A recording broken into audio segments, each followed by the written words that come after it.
Salutations and mutilations. You're listening to Otherworldly Culture presents Dead On Movie Reviews. Tonight, we will present horror movie reviews and lively debate here on otherworldlyculture.com and on select future Thursdays at 8 p.m. Eastern. You can join our live chat at that time by clicking the live shows link on the otherworldlyculture.com website. I'm your host, Tim Kretschmann, coming to you from the lake of land, the land of lakes and landfills, beautiful and smelly Muskego, Wisconsin. And I want to remind everybody that Dead On Movie Reviews is now one of 4 rotating shows on Dead On Thursdays, alternating weeks. You can see Dead On the Bases, our horror sports mashup, Horror Realm Radio, the official podcast of Pittsburgh's Horror Realm Convention, and our newest offering, Now Streaming, which is a panel discussion on a film on a free ad-supported streaming service. It's my honor to introduce the Faculty of Fear panel presenting tonight's lectures.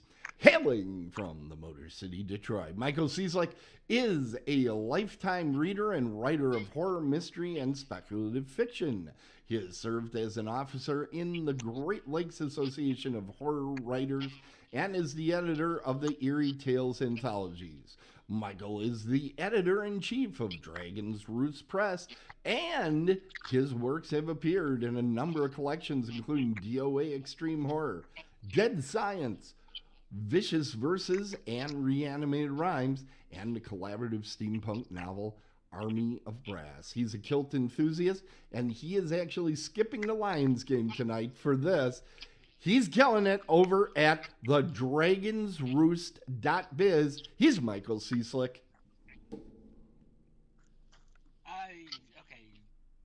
I feel like I need to acknowledge the fact that I don't actually watch professional football, so I'm not necessarily skipping the Lions game. We really just have one TV in the house, and the missus is home, so I would not be watching it anyway. All right. Well, let's go. Our next member of the Faculty of Fear is the Meat. He's on the way, ladies and gentlemen. He's America's little sweetheart, the killer clown of getting down. He's the speedy freak that loves to speak and streak. He's smoking a stogie and eating a hoagie, stalking the small and the wild, and pulling down the burlesque with a quest. He's the one and only Rich Del Zotto. Hey, Tim. How you doing? Doing great. Thanks for the energy. Also, we have little Mikey Exler is back here today. He's the denizen of the dismal, the purveyor of the putrid. That exciting exclaimer of glorious gloom wrestling up from a stony tomb. He's the monster mad ghoul the glad, and that sack of mumbling, moaning pus that barfs out baloney. He's one, and he's ours, the panel purveying provocateur, Coach Michael Exler. Thank you, Tim. It's always a pleasure being here. I look forward to a rousing conversation of films. Well, we certainly have 4 films, so we're going to get going right away. Let's see who's behind this button. Oh, it is Michael Cieslak from Detroit. He's going to be telling us about his film, which is The Cabin in the Woods. This is a difficult one to talk about without giving away the main kind of precept of the film. So I'm going to assume that most people know going in what that is. If not, go ahead and skip ahead a little bit and then come back after you've watched it. And really, how have you not seen this already? It's 12 years old, and Can't believe it's look, 12 years old. Is it? I know. There's no way. Is it really 12? Yes, it is. My 2012. God. I had to do the math on my fingers. I'm like, wow, that's not so long ago. Oh, wait, crap. It's 2024. Here, you want to feel really bad? Now, I know you probably didn't see it the opening night, neither did I. But Rudolph the Red-Nosed Reindeer is actually celebrating its 60th year. this I year. did when not they see that because I was not born yet. So I Right. Could have say told Right. me that was that. 90, and I would have believed you. So that doesn't. No, it's not 90, but I am. So, okay. So 12. Only Wow. as old as you feel, and that's why I've been getting the senior discount for years. All right. To, Well, to put things into perspective as to how old this is, yeah. you get to see within the first couple of minutes of the film a little baby Thor. Little Chris Hemsworth in his movie Yeah. before he was Thor. Yeah. Technically, it came out afterwards. But it was shot well before this, it. Yeah. This one and Red Dawn were both filmed before, but they both came out after because of studio fuckery. It's been a while since I'd seen this one, and knowing what I know going in, it's amazing. This is like the foreshadowing movie of all time, but it doesn't hit you over the head with it. It's not like, hey, we're queuing up something here. It's just one of those things where after you've seen the movie, you're like, oh yeah, that's why when Marty said that makes, oh yeah, that does make sense now. Okay, that's got another layer to it. All right. And don't let me forget to ask you my fun trivia question, because I know that Tim loves his fun trivia. I do. I love it with all my heart. The film starts out in a very industrial-looking setting, kind of like an underground. It's one of those computer geeky things that could be in the 50s, it could be in the 60s, it could be today with just really old technology. And these guys are talking about how the Swedes failed and how something happened in 98. And you have some interesting back and forth and no setup as to what these people are. And then you cut over to the classic young, late teens, early 20s, not really, but sort of kind of stock characters. You've got Dana, Christian Connolly, who has just broken up with her professor in college. Ew, gross. You've got, like I said, baby Chris Hemsworth, who's Kurt. He's a very sporty guy, but he's also, you see right off the bat that he's not just a jock. Dana was going to be they're going to a cabin in the woods, hence the name of the movie. And Dana was going to be bringing some textbooks along with her, and he says, don't bring this one. This is boring, and the professor covers it anyway. And he looks on her shelf and goes, take this one. This is a more interesting read. And he talks about it, how important the book is. And you're like, oh, this guy is actually not a complete dumbass. Anna Hutchinson is Jules. Well, of course, the writer likes a reader. Of course. My gosh. I'm just pointing out the dichotomy because that's a key part of the film, as I'm sure you know. Right. Jules is recently blonde. She's pre-med. All of these people are fairly attractive, the kind of people that you would expect to see getting slashed by Jason or Michael. Jesse Williams is Holder. He's new in the group. He's just recently transferred over. He's on the football team with Kurt. And then my favorite character, Marty, played by Franz Kranz, rolls up in what I like to think of as a beautiful piece of prop comedy for this horror comedy film. Marty is the kind of,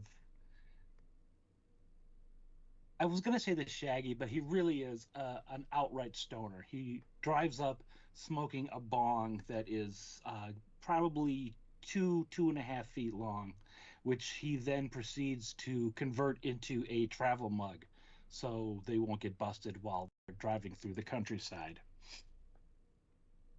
Little piece of trivia.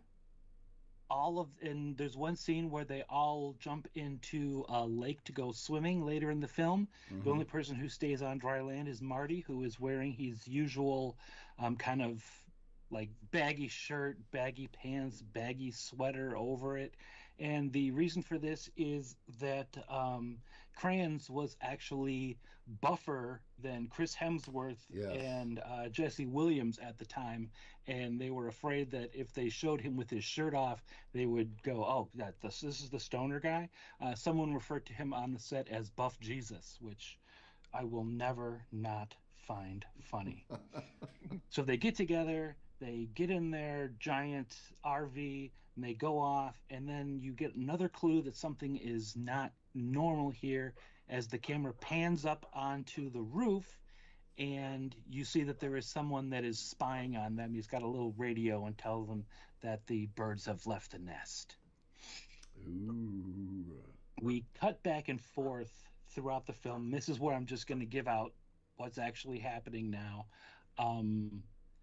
They are being brought to this cabin in the woods so they can be sacrificed to appease an ancient god that dwells under the ground. The people who are in this 50s and 60s lab have set this all up. There's a number of prerequisites. You have to have the 5 characters that you normally would see in a typical slasher movie.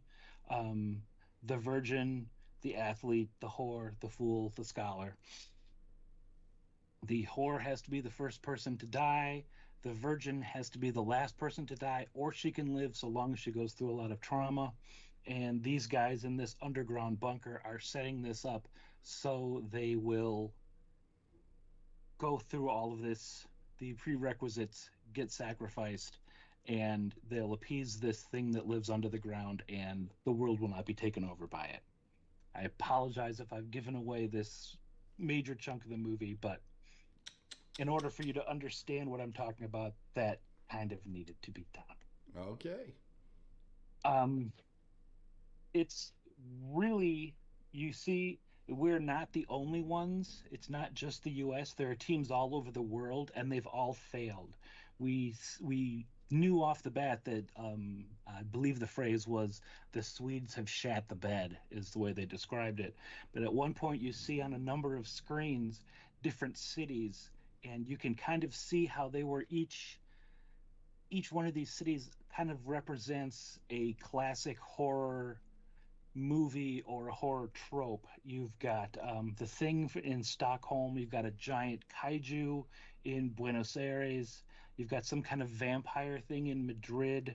In Kyoto, you see something that looks quite a bit like your standard Ringu type J-horror person.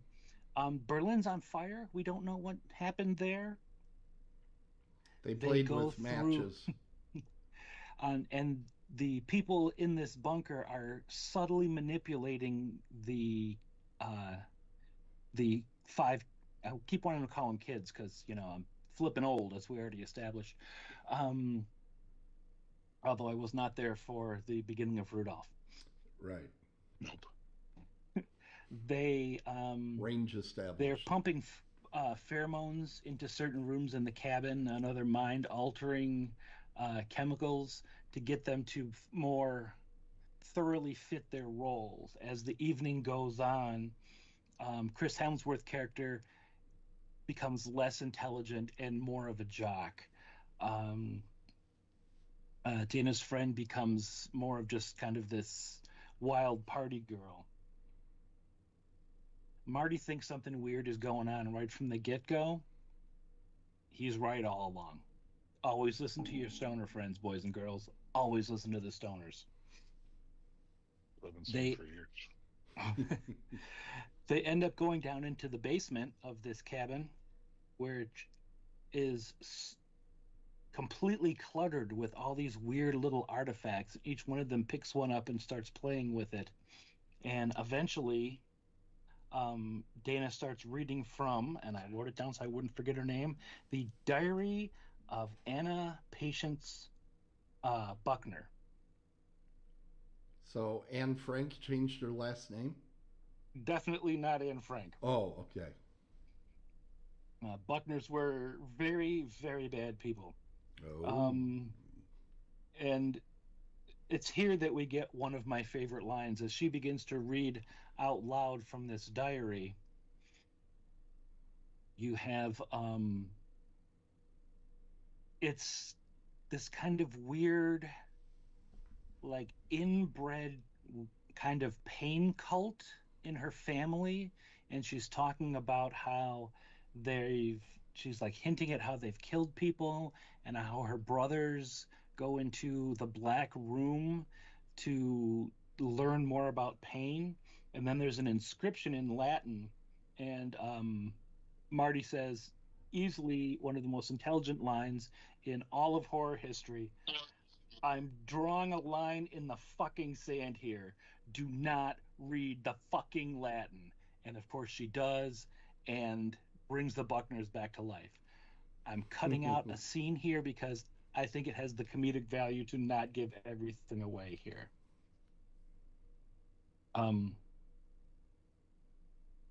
The Buckners then proceed to start picking off the characters one by one.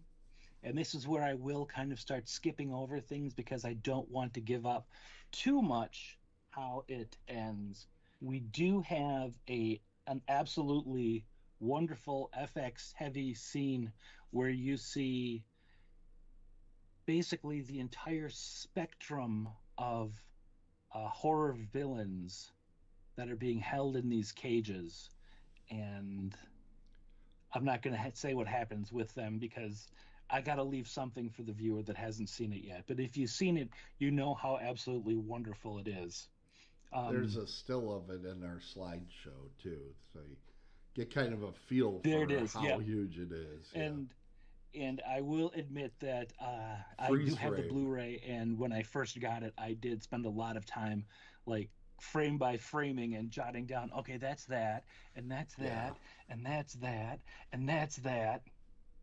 The only thing that I've heard people complain about is the ending, and I absolutely love the ending. I think it's wonderful. I think it fits perfectly.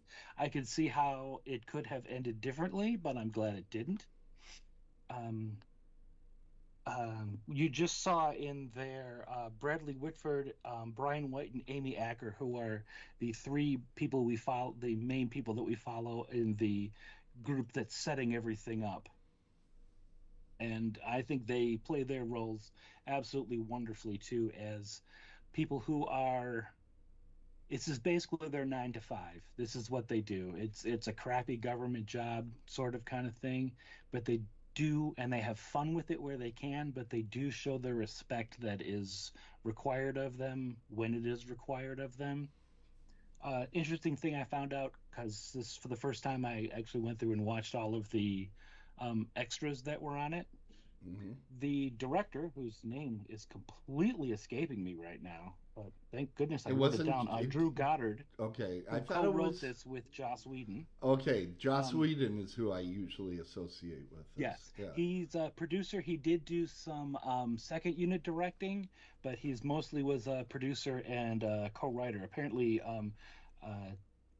Goddard and Whedon like just set themselves up in a hotel room for a weekend and banged out the entire script in a long weekend.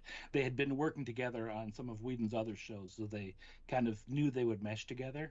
Yeah. But Goddard grew up, excuse me, around Los Alamos, and he was familiar with these kind of guys, so he based the underground setting of this bunker on stuff that he saw basically every day, just government workers in white short sleeve t-shirts and ties and giant computer banks and monitors everywhere. And this is where I'm going to throw it out. There are a lot of connections to a lot of different movies, and as you can see, as we scroll through the monsters, you can go, oh, hey, look, there's a werewolf right there.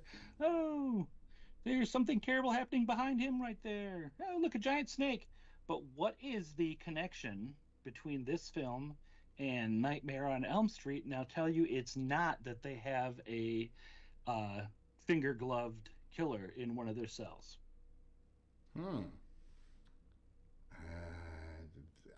I'm not aware.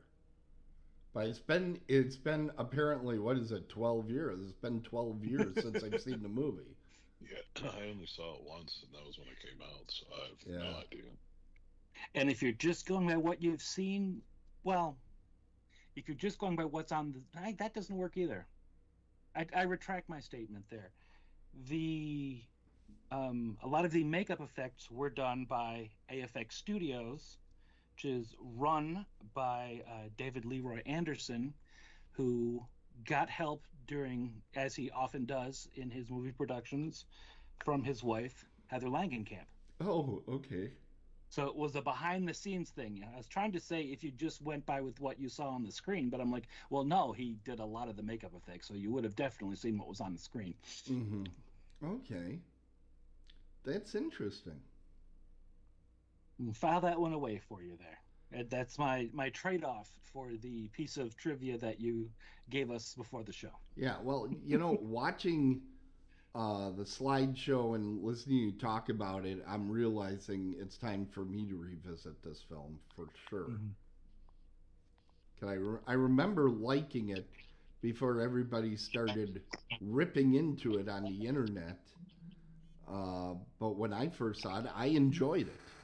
So I think a lot of the negative comments come from the fact that it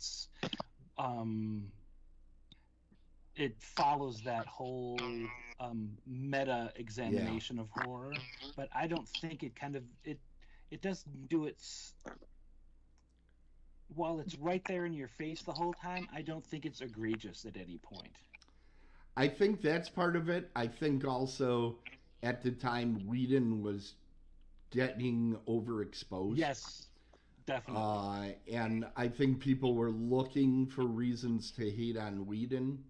And certainly there's reasons enough, but I don't know that the quality of this film is any part of that.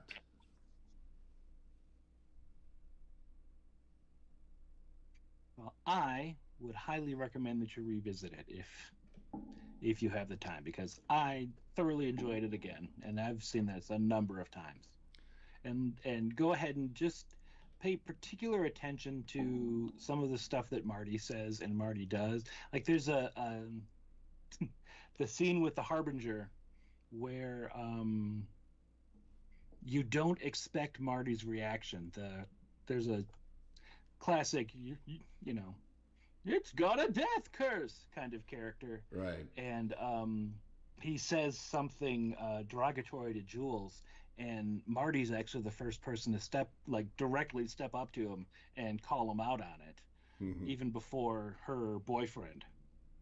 So he shows his character, not just his character, but the character of his character there in a way that you wouldn't expect the stoner to be.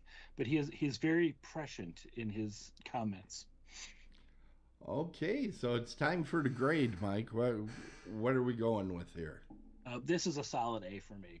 All right, I suspected that was. I fully acknowledge some of the difficulties with Whedon's exploits participation in this, but going on the film itself, I can't.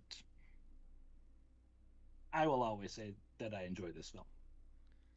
Fantastic. Well, and it's available a couple of places around, so give it a shot if you haven't seen it recently.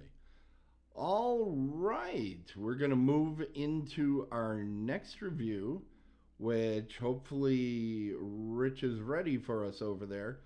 Rich, what have you been watching? A piece of shit. All right.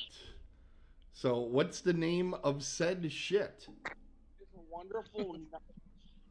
It's a wonderful knife, and I'm personally a fan of Jimmy Stewart, so I'm interested why you don't like this film. Well, all jokes aside, first of all, let me just let you know why I ended up with this movie. When you reminded me that we had a show coming up, I had no interest in actually putting any effort into this. So it was on Prime, and it was the first thing I saw that was free. And I'm like, oh, and it's a holiday movie. Awesome. It really got past me because, my dumb vagina head was like trying to just get the easy way out. It totally got past me that this was a take on It's a Wonderful Life. hence your Jimmy Stewart review. Right. So I'm not going to go into much detail. This is your review. If you've seen A Wonderful Life, you've seen It's a Wonderful Knife. It's just the same exact movie, but with a horror take, and somehow poorer acting and less interesting than It's a Wonderful Life, which is really difficult to do. Oh Uh, man. yeah, so I was really, I'm normally disappointed in myself most days, but when I realized what I did to myself, putting myself into a position to watch this movie, I really disliked myself more than normal. And then, of course, then I got on the air tonight and Mike fat shamed me, which made me feel even worse about myself. So that's where we're at. You know, I'm not going to waste. We've got two mics. Let's be specific here. Mike Exler fat shamed me. So yeah, no, there's really no reason for me to go into this. If you hate yourself as much as I hate myself, watch it. Otherwise, find anything else. All right. Well, I guess that was brief, but I fully understand because I attempted watching the preview of this thing and I was like, yeah, I'm not sure this is something I'm gonna go through. And that was, I think, 2 minutes soaking wet. So you bailed on the preview. when you bail on the preview, that's pretty rough. All right, let's get the grade and let's get this over with. What is it? An F. Thank you very much. There you go. There's our F. So we go from an A to an F. All right. So fantastic. Thank you, Rich. And we'll just move on to the next one. Just so the non-fat shaming Mike knows, Detroit's up 7-0. Okay. All right, Mike. What have you been watching? So I didn't fat shame anybody. But anyway, I watched the 2024 Tubi Original Festival of the Living Dead. Now that it says Tubi Original, that's a warning sticker. Why did you go and watch it anyway? I don't think I hate myself as much as Rich does. I kind of watched as this much as Rich hates himself, or as much as Rich hates you tonight. both. Okay. Tonight, any night, it doesn't matter. But I knew that Rich would not watch this, and I know how much of a fan of the original film he is. So I figured, well, I have an hour and 28 minutes, so why not put myself through some torture? All right. And torture is exactly what I found in this film. So, Festival of the Living Dead is directed by Jen and Sylvia Soska, the Soska Twins. I don't know if you guys remember, like 09 through 2012, they were all over the place with Dead Hooker in a Trunk, American Mary, and then they got into some internet troubles. I don't really remember the ins and outs of it, but I know people were mad at them. And then they did a remake of Rabid in 2019, and a lot of people shit all over that. So I looked at their IMDb. They have a lot of films on there. I haven't seen any of them. They even have actual, I think, pornography that they've shot. I think I saw American Mary. Is that the one about body modifications? Correct. Yes. Yeah, that one I watched. Yeah, I actually interviewed them at Days of the Dead Chicago. Okay. Way back in the who God knows when.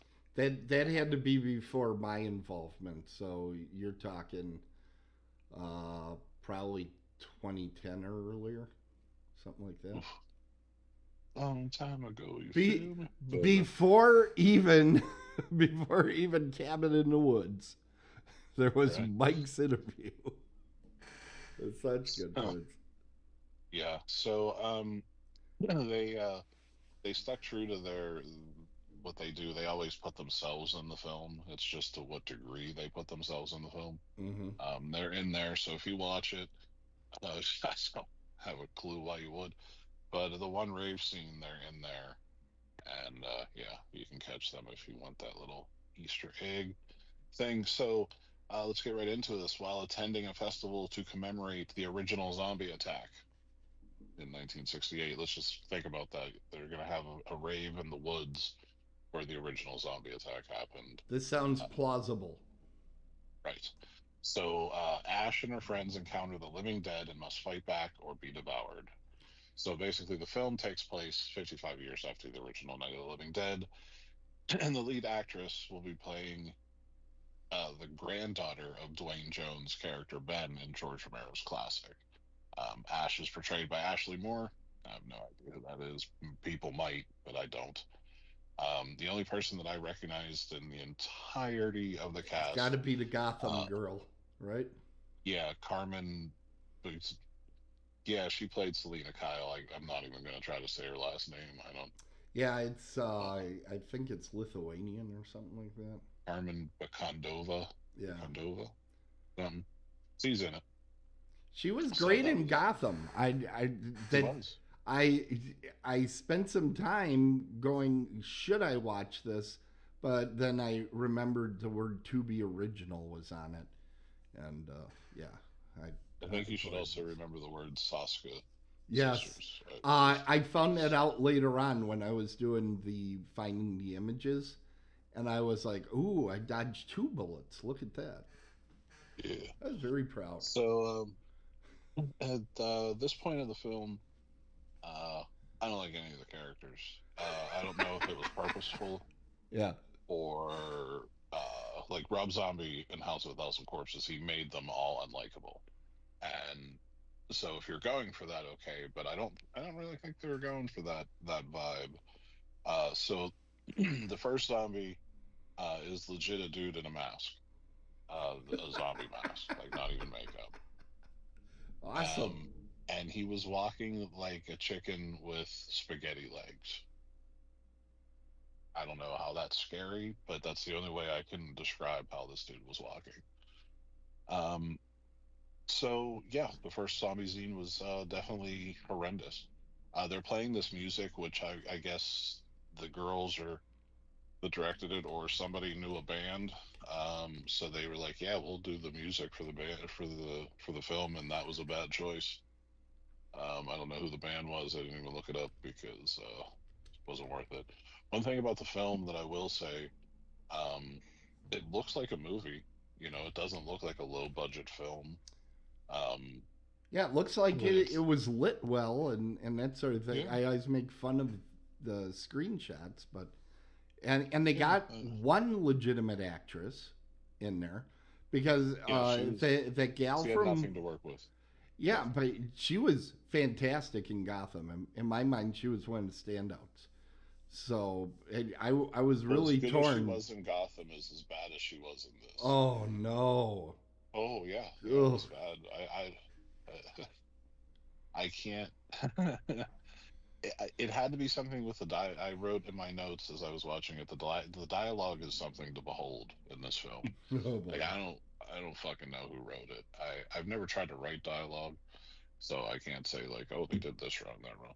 But that's not how you do it, in my opinion, because it was just awful. There were scenes where you just didn't give 2 shits what was going on with these people. Like they could have exploded right in front of you, and you'd be like, okay, whatever. Let me see. Oh yeah. Side note. Okay, we're finally to the second zombie of the film. The second zombie was makeup, but not very impressive. Side note, we are 30 minutes into the film, and there have been exactly 2 zombies. Wow. So it's not a good ratio because the movie's like an hour and 28 minutes long. Right. Rich, you'll be happy to know. Are you still here? Did you leave? I don't hear any chewing. Oh, there we go. What would I be happy to know? They brought the gun back that Ben used in the original Night of the Living Dead. Why would that? Because it's an homage to the film. Fuck that shit. Now, okay, I'm just gonna ask. At the end, at the end of the original Night of the Living Dead, they were still in the shit.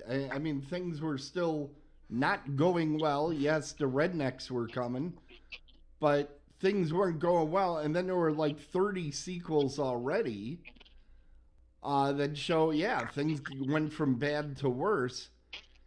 But the premise of this movie is they're partying to celebrate. Yeah. Is that The 55th anniversary of the original zombie outbreak of 1968. I I just don't understand the conceit. 2040, we'll be having a party for COVID, or is it Yeah. time? Is it time for us to have a hoedown over AIDS? Like, I don't know why they thought this was an idea. And the best part of it, it was supposed to be this big rave that had been going on since like 2013 or something. And I don't know if they didn't have a budget for extras or they just didn't give a fuck, but it looked like they just pulled the crew in to be at this rave and just took some shots of like 13 people, and that was the rave in the woods to celebrate this anniversary. Perhaps they And were that really- raving to the grave. Or the crew was just already drinking because this was so bad, and Yeah, they're like, I mean, "Oh, we might as well film them. We got them drunk anyway." It could be because there at this point of the game, there is nothing redeeming about this film whatsoever. And to make it worse, I remember talking with Tom Savini at a panel at whatever show, Yeah. and he was saying the first zombie that you see is the autopsy zombie. Well, not the first one you see, but the autopsy zombie walking towards them. And as they walk towards, I guess it is the first one, but as they walk towards Mosley and Tallman, the suit comes undone, and you see his, the autopsy scar. Okay. And Savini said the dude was this like actor that did, I don't know, specialized in movements and stuff. So he went super over the top, and it just didn't work. So he had to tone him down to basically like not use any of his acting skills or whatever. So he would just walk normally, and you could still tell the guy was went way over. But that's a little piece of factoid history. But anyway, yeah, these people just went super overboard, and I don't know what they were doing. They had ones that would shamble. They had ones that would run. They had ones that would just stand there and shake. And I don't know what they were doing, but that's what they decided to do. The gore was done by what I'm sure is a recently graduated student from like Acme Special Effects School, or Savini's. No, I'm just kidding, Tom. We love you. But yeah, the gore wasn't good at all. I've seen a couple of these zombie movies where I come out and I'm like, I think I see better zombie makeup effects at every single convention I've ever gone to than I just saw in that movie. I don't understand. It's like, I can't imagine any makeup school not having like, okay, here's how you do a zombie. It just blows me away when there's a bad zombie effect. I understand bad werewolf. That's a tough one. I understand some bad effects. There's no excuse for it on zombies. You could literally come out to any horror convention in the country and just have a sign-up sheet. You could probably get everybody to do it for next to nothing. God, makes no sense. It would have been better than what they had here. I will say that. I think a lot of people that try to, and another reason I watched this film is because it's in the Romero universe, and I guess I just wanted to be mad and vent about it on the show. But the thing about Romero films is, yeah, there's zombie films. He's the godfather of zombie films, but the films are a lot deeper than just that. And, right.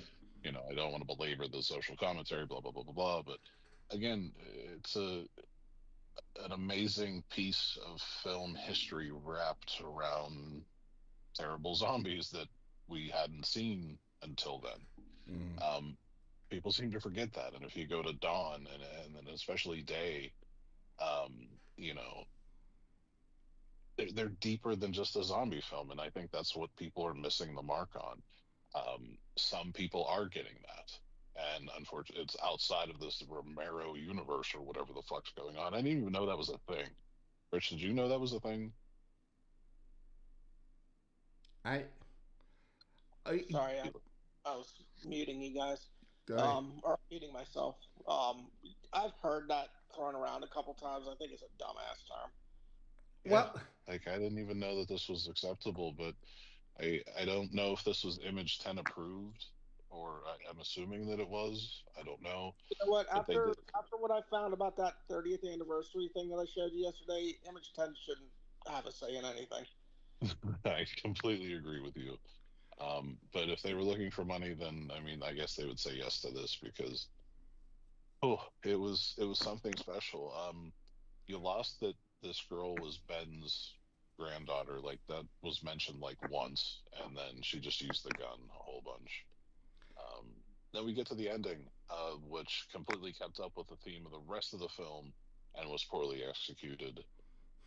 There was a scene literally at the end of the film that made me want to watch stopping movies altogether. I was so fucking disgusted with this scene. It was the most ridiculous. Who watched that and was like, "Yep, put it right in that movie, right there." Check the gate. Put it in. Who thought the scene? I Nobody's ever gonna watch this, right? Not now. I was There's never this. gonna watch it. All right, there's a guy in a wheelchair with no legs as the main character in this film. Oh, is he from Texas Chainsaw Massacre? No, that guy had legs. It just didn't work. Okay. But Well, now I have to watch it. Thanks. so at the end of the film, he pretends to be bitten so the girl that he loves and this other dude could get away because he's in a wheelchair and he's going to slow them down. So the girl is actually Selena Kyle from Gotham. So there, he's like, "Go, I'll take care of them all." And there's like, the 10 extras that they had as zombies coming, and they're like slowly coming around him, and he's sitting in the wheelchair, and he pours this gasoline all over himself, and he's been hitting the zombies with this gasoline bucket for like 10 minutes now at this point. But so he's covered in gasoline, and he's like, he looks at the camera basically. He has this Zippo. He's like, "I win," and he lights himself on fire. And literally 2 zombies get caught on fire, and that's it. He takes out 2 zombies. The rest just walk around his dumbass and burning in the wheelchair to go after the girl that he loved. Now, did anybody watch the prop that it got nowhere near William Forsythe? The prop? Yeah, the prop of the gas can, because you can't trust William Forsythe near a gas can. You can't. For conflicting stories. Every time I watch somebody opening up a gas can, like pouring it on somebody, or, they're going to put gasoline around a shed or something to start a fire and all this stuff. I always look at those actors and I go, they don't have any lawn equipment. They've never poured gas, because if you pour gas, open gas, your gag reflex is almost immediate. It's like, it's and I have yet to see in a movie where somebody's doing something like that and they're not like just gagging, because the fumes off of gasoline are so ridiculously just take that breath out of you. He had a whole bunch of it in his mouth because he spit it out as he said, "I win, bitches." Oh, God. Took out the 2 zombies as he lit himself on fire. So he had it all. Tim. Yeah. Tim, not everybody's as well versed in these things or as experienced as Exler will tell you. His son got to watch me pour gasoline and then light myself on fire because I didn't realize there was fumes all over me. Oh no. Oh. When I became a new homeowner, I thought at the end of the year, I'm going to save myself a little bit of money, and I was going to siphon the gas out of my lawnmower and put it into my snowblower, which was a one stage. So I would have to, yeah. It was a very unpleasant. I couldn't even get my mouth around the damn hose. You know, it was like, so gross. So gross. All right, is it time for grading, my friend? I absolutely love it when someone siphons gas out of a car and doesn't gag then, because I see that on TV all the time. I'm like, you've obviously never been poor. Yeah. It's crazy. All right, Mike, are you ready to give this an F? I'm sorry, are you ready to grade this? Yep, I'm bringing out an oldie but goodie. Okay, go ahead. F minus. Okay, the only way I can do that is put the D minus on there at the same time as an F, and then you get your F minus. So everybody loved that. This movie deserves an F minus. Wow. It is. I want to give mine an F minus too. Nope, you can't go back. No, no takes back. Sees. Oh. I do not agree with the F minus, but it sounds like I wasn't going to get out of this segment. There was only one film in the history of film that he allowed me to give a D minus, and that was Cannibal Killer Clowns on Dope. F which we still need to do a watch party, because I'm watching that goddamn Christmas movie because of you. We need to do that. I have some time coming up, so we're going to start doing some specials. I've only been after you for 10 years to do this. Yeah, and I think that's about enough time. I might put it off another 2-3, but yeah. I'm just pissed that I'll be there, Mike. I'll do it. All right. All right. It is time for my review. Well, okay. We know that Smile 2 just recently came out, and I had not yet seen Smile, the original that was made back in 2022. Actually, after watching the movie, I was like really surprised that they could come up with a sequel so quickly, because this did not appear to be a movie that was set up for sequels. It really felt like a one and done, so they had to probably think quite a bit, how are we going to get a Smile 2 put together.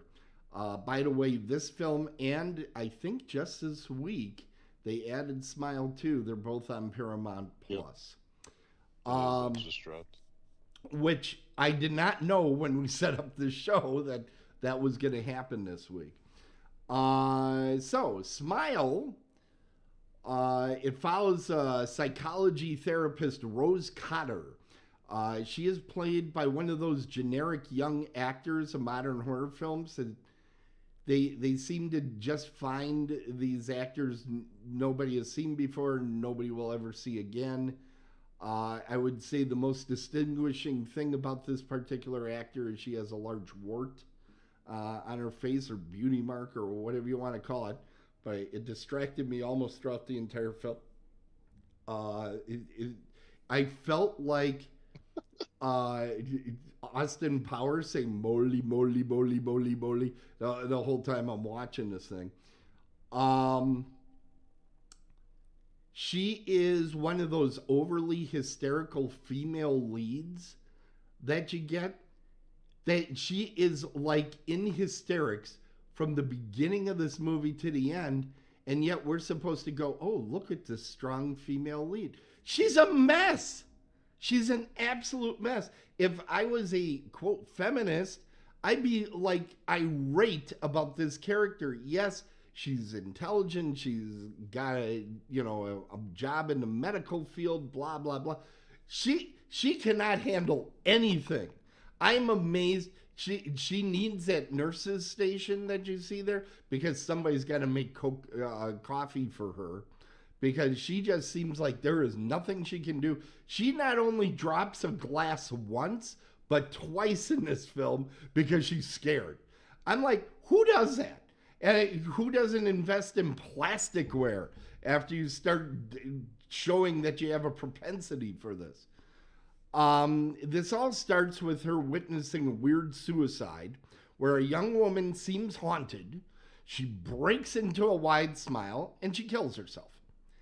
Here's the thing. Now it seems that Rose is now haunted by whatever this entity is, but we expect to see the Smiler running around, and you see little evidence of that as the movie unspools at a glacial pace. Like, when I watched the previews, when I was preparing to watch the movie, and when I watched the first, 10 minutes or so, I'm like, okay, I get it. What's going to happen is there's going to be all these characters that kind of smile at her funny and she'll be, oh my God, it's that horrible entity. That's the evidence that this thing is around there. And we do get that that's kind of the rules when they're spilled in one. Count them, they only take one scene and they get the cliche Morris the Explainer, and to really turn that cliche to the top, they made sure he was locked up and labeled insane. I'm like, well, of course, the guy that's going to explain the rules is not only he's a survivor that got locked up and he's marked insane. Perfect. Of course, that's how it's going to be done. When you do all your explanation in one scene, expect that I'm going to make fun of it because it's just sloppy. They might as well at that point have just put a narrator in there. Now, for everyone, this is how this actually works. I will say overall the acting was competent.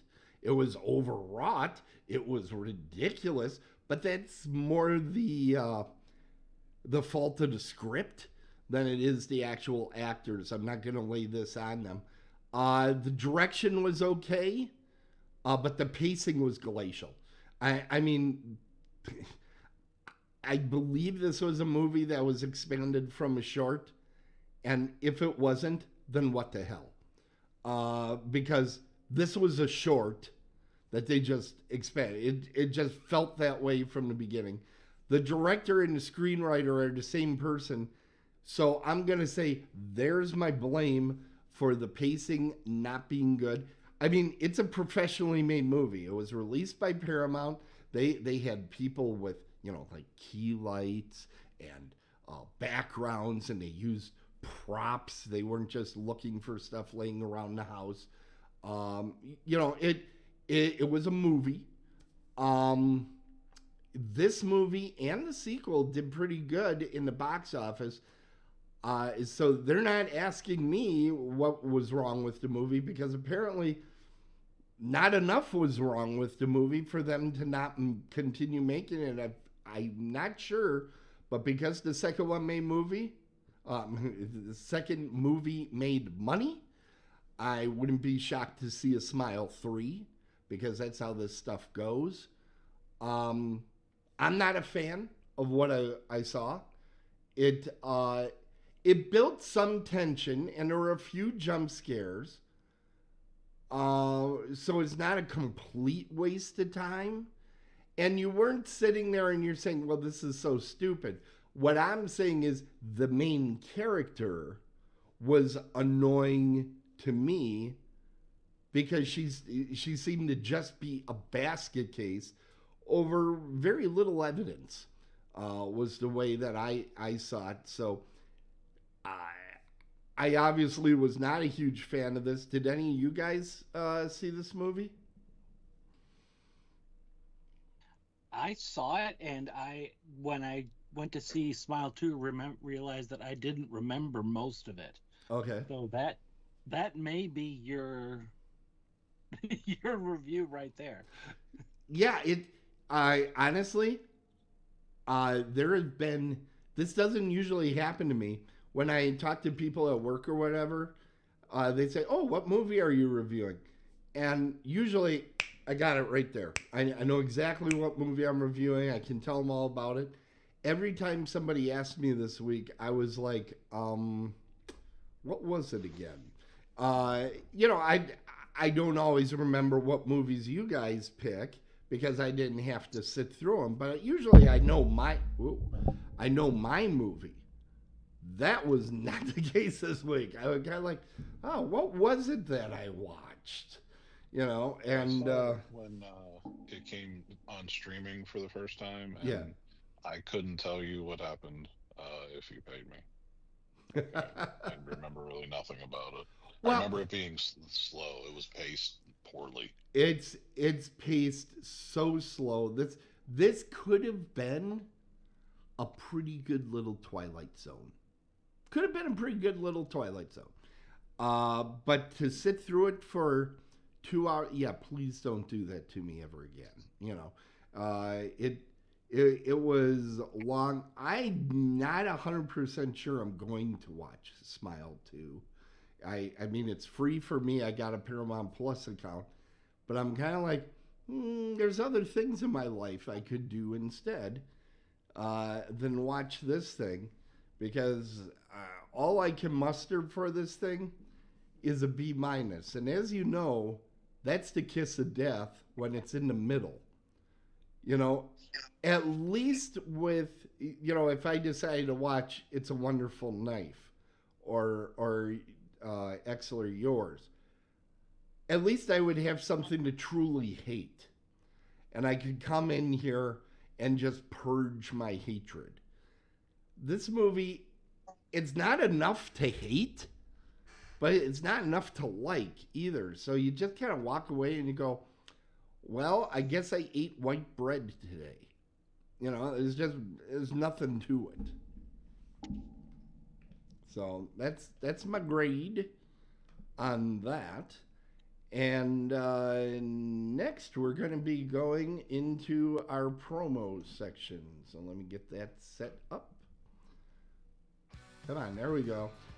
We do have a Dead on Thursday coming up next week with Now Streaming. And since our good friend Mike is going to be on that program, he's been so excited about it. Why don't you tell us what's coming up? Are you talking about me? I am. Not me, brother. I got next Thursday is this Now Streaming show. Susie McIntyre, she hosts it, and I'm going to be on there with Adam and Marcus, and we're going to talk or something about Catfish Christmas? Catfish Christmas with Tony Todd. If anybody's ever listened to one of these shows for the past how many God years we've been doing this, you know, you're a Christmas mark. You're a total Christmas mark. We all know this. So yeah, this is gonna be good. It's gonna be a hate fest of epic proportions coming up with Now Streaming, and you're not allowed to swear. Yeah, that's gonna be the best part. Tune in to see me struggle with that. Tune in to watch Mike have a stroke on camera. Yeah. I have to be on camera too, don't yes, I? Yes, you do. Yep. It's part of it. Jesus. Mike, what's going on over at the Dragon's Roost? We have a publication that will be coming out very shortly. Arkham Institutions should be going to press. It's in review right now, so it should be going to press any day now. If you happen to be in the Columbus area, swing by the Merry Krampus on Saturday. We will be there with Sarah Hans and Anton Kanker, a couple of our authors, and we are building up our travel log for next year, including a recent edition, I don't know, it's this convention in Pennsylvania somewhere, and there's your lead-in. Yeah, that was great, and I was just setting up something else, so I missed it because I wanted to show you. You said Merry Krampus, and I don't know if you saw my T-shirt is a Krampus T-shirt today. Very nice, very nice. I love the thought of children being sent to their death in a backpack beaten and picked up into a sack. And keep your elf on a shelf. I actually have a story about all this that at one point, my father, while back in the old country, was 4 years old, and he challenged Krampus to a fight. to protect his older brother, who was only 7. Because Krampus usually was portrayed by like one of the sports stars, young men in the area. So he's like a 20-year-old young man, and my 4-year-old father challenged him to a fight so they wouldn't hit his older brother. It's awesome. It's one of our favorite Christmas stories every year. All right, yeah. Germans love shit to be destructive in their stories. Okay, we are at Horror Realm. So I know not until February 28th through March 2nd. That is, you got that correct, and I think you have some announcements you want to give us. Yeah, some guest announcements. I'm just trying to decide how many I want to announce tonight. I could announce 1. I could announce 5. Well, we could first remind everybody the last announcement came from Terrifier 2 and Terrifier 3. Yeah. Oh, I thought you were talking about those ones. No, I'm letting you do your thing. No, Lauren LeVere and Elliot Fulham, is that how you say his last name? I believe so. Two big actors from the films, and Lauren, she's at this point, she's become, a big part of that series. So I'm very excited that 2 of them are coming to Horror Realm. Well, this past Halloween, she rang the bell at the NASDAQ. Did you know correct. that? Yeah. With Art the Clown, which that was quite a sight, to be honest. Yes. But we do have some new announcements as well. I don't know what you did with images. I hope you didn't have a particular order. So, are you going to start off with? What's that? Are you going to do all 4 from the one? I'm doing 5 announcements. Okay. Yep. Okay. I'm good then. I'm going to start with Robert Rustler. He, the name may not immediately ring any bells, but I think once people remember the films he's in, they'll know exactly who we're talking about. A lot of people would know him from Nightmare on Elm Street Part 2, Ron Grady. He was in Sometimes They Come Back, Vamp, but also a couple other cool films. He was Max in Weird Science, if you remember the Robert Downey Jr.'s friend. Yep. In the film. That was his character. And then really, I guess it would be a cult favorite in the 80s for a lot of young teenagers was Thrashin'. I don't know if you guys watched that movie, but he was Tommy Hook. Okay. So he's a cool resume. He did he was in some very popular films, so I'm excited. He played a lot of bullies, is what I noticed when I went through his IMDb.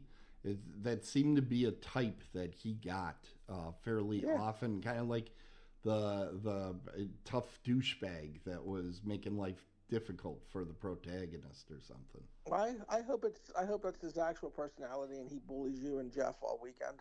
That's very hurtful, and it would be entertaining. So yeah, let's do that. So that's 1. You ready for 4 more? I've got it all in a collage, Rich. I did a collage. Are you ready? So we are doing a reunion of Killer Clowns from Outer Space. And from Killer Clowns, we have Suzanne Snyder, who you should definitely know who she was. She was Debbie Stone in Killer Clowns. And Suzanne has a great resume, too. I'm not going to waste your time with it. You should know it. She was also in what's it called with Robert Rosler and Weird Science. Weird Science. Yeah, she was the blonde girlfriend of those guys. I forget who was with who, but also we have Grant Kramer, who was Mike Tobacco in Killer Clowns from Outer Space. So 2 awesome characters from the film. Well, that's the 2 leads is what you got there. Yes, unless you think the clowns are the lead. Nope. Which antagonists. In this case, we're also very fortunate to have 2 clowns coming. Mike Martinez, who was Slim, and Herod Blank, who was Rudy. So 2 of the more well-known clowns from Killer Clowns will be there. So cool little reunion that we've been wanting to do for years, and it finally worked out this year. That is very exciting. I know people are going to love that, and it's really filling out a large guest list that you already have. But everybody would yell at me if I didn't at least try. Are there any more guests that you're working on, or is this completing it? There will be a couple of more. Ooh, there's already so many. I know. We are very close to the end, so don't get too excited. This will be our largest guest list ever. Wow. So, Well, if you need to house some of them in my room, I'll give you the list of names that would be okay to put in there. Oh, sure. I'll get right on that. Yeah, thank you. So. Yeah, but no, I'm really excited. I mean, from top to bottom, I'm excited about everybody we've announced so far, and the last couple, I'm very excited about them as well. Hopefully that works out. It's gonna be a good guest list, and vendors. The majority have signed up to return, if not close to all of them. So we're gonna have a cool variety of vendors again. A lot of awesome people. They're just good people who help enhance the show as well. It's going to be a lot of fun, and people should get themselves ready for all the excitement that's coming this year at Horror Realm. It's not going to be this year. It's going to be 2025. Well, Jesus Christ. This is what I get. And we have to remind people it's actually February 20th, because usually it's been all three have been in March. This year it's February 28th, correct? February 28th to March 2nd. Normally we do the first full weekend of March, but we didn't want to, there's a couple others that happen early March also, and it's stupid to put it on everybody on the same weekend and make people have to choose when they can go to everything. And obviously it's working, because you're getting on the schedule of some really great guests. So that's fantastic. All right. Thank you. Well, everybody remember to tune in next week when we torture Mike Exler for 1 hour straight and see how much he can actually take on camera. So without swearing. Yeah, and no safety net for him at all. Want to thank you all. Remember to listen to us on all the usual places where you can get a podcast. You can watch us after the fact on YouTube. And, of course, we're available here on Twitch as well. By the way, Rich, we're getting a message, yes, on the vendors from Sandy. So nice. She said she was going to say penis in the chat tonight. Did she say penis? Well, I'm sure that's coming now. That's what she said. It's time to close the show. Thank you, everybody. I hope you enjoyed the program. And we'll see you next time. When you aim at horror, make sure you are dead on. See you soon. Or if you're actually staying with the nearest fat guy and throw a joke out.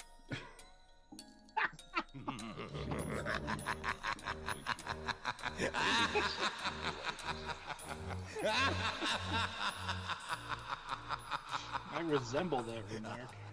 Exactly.